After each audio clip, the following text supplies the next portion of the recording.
Сайн байцгаана уу? Миний шинэ хэмжлэг маань ороход бэлэн болсон байна. За тэгээд шинж хижтэй одоо аялал маань өндөрлөөд яг 1 жил болох гэж байна. Бидний дараагийн аялал эхлэх гэж байгаа учраас энэ удаа ямар ч хэлсэн өөрийнхөө утсан дээр байгаа видеонуудаа эвлүүлж оруулахар шийдлээ. Ингээд бүгдээрээ өнөөдөр Таиланд, Ko Chang гэд арал дээр аялах болно.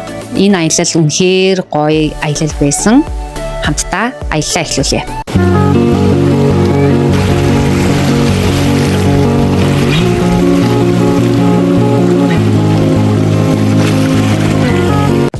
Бид гурав яг 1 жилийн өмнө Таиландд иржсэн. Тэгээ Бангкокоос Пхукет руу аялж исэн бол энэ удаагийнхаа аяллыг арай өөрөөр шийдээд бид гурав өөр арал руу явахаар шийдээд Ko Chang арлыг сонгосон байгаа. Тэгээ бид гурван байрласан энэхүү газар бол Silvan гэд одоо том resort байсан. Тэгээ энэхүү resort бол үнийн хувьд бол тийм хямдхан биш, бас тийм үнэтэй биш, юм дундаж үнэтэй юм resort байсан. Тэгээ үйлчлэгээ бол маш сайн.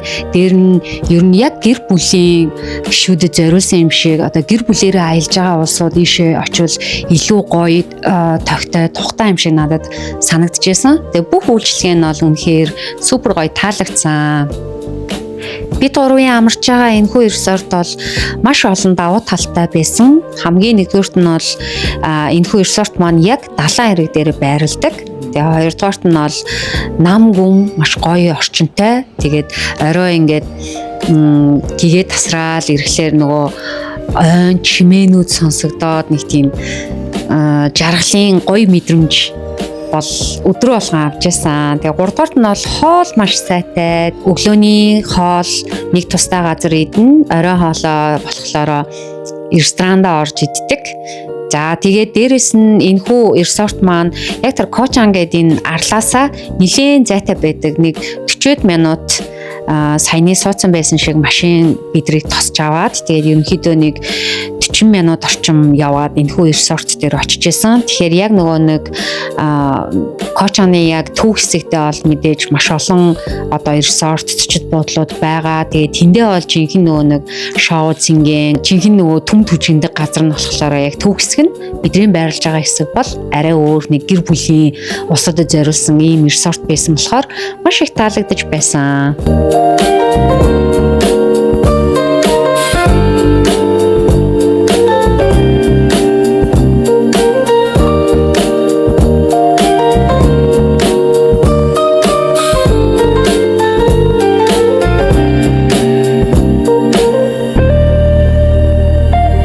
Орой олны цаг болоод аялгаугаас асуудаг байхгүй. Минийх ямар хоол идэх үү гээл тэгэхээр бургер идэн, чикен идэн. Би өнөөдөр бургер идэн шүү гээл тэгдэ. Тэгээд хүүхэд лэмчи өөрийнхөө дуртай хоолыг идэх хэрэгтэй. Дуртай юм уух хэрэгтэй. Тийм болохоор аяллыг бол амттай байлгадаг зүйл бол бид хүссэн зүйлээ идэх хэрэгтэй. Ингээд оройн хоолоо идээд бид гурав далайн эрэг дээр өөрсдийгөө амраагаад байж байна. Тэгээд орой бол яг нэг иймэрхүү өнгөрдөг. Хоолоо идчихээ далайн эргээрээ жоохон алхаж агаад ингээд охинтойгоо хамт цагийг гайхамшигтай өнгөрөөдөг. Нэрээ би нөгөө өмнөх бичлэг дээрээ хэлжсэн баха. Миний утсан дээр байсан бичлгүүд маань ерөнхийдөө устдаад байхгүй болцсон. Би бол уцаараа бичлэг хийдэг байхгүй юу. Тэгээд бичлгүүд маань ерөн байхгүй болцсон. Үлдсэн бичлгүүд маань л энд байгаа. Тэгэхээр нөгөө маш олон өдрийн бичлгүүд маань энэ дээр ингээд хэдхэн минутын бичлэг болоод орж байгаа.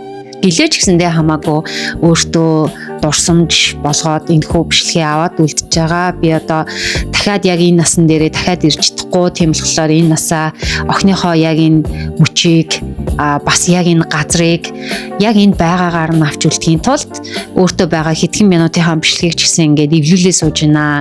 Тэгээ удахгүй бид гурвын шинэ аялал маань эхлэх гэж байгаа. За тэгээ аялалдаа зориулаад бид гурав аль хэдийн бэлтгэл ажилдаа орцсон. Бас нэлээд урт хугацааны аялал байгаа учраас эндээ бэлдээд байж байна.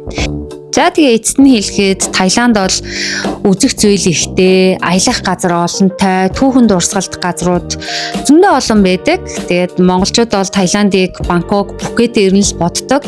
Гэхдээ аялах гэж байгаа газраа маш сайн судлаад, юу үзгээ сайн төлөвлөөд явж явах ёстой шүү гэж зөвлөмөр байна.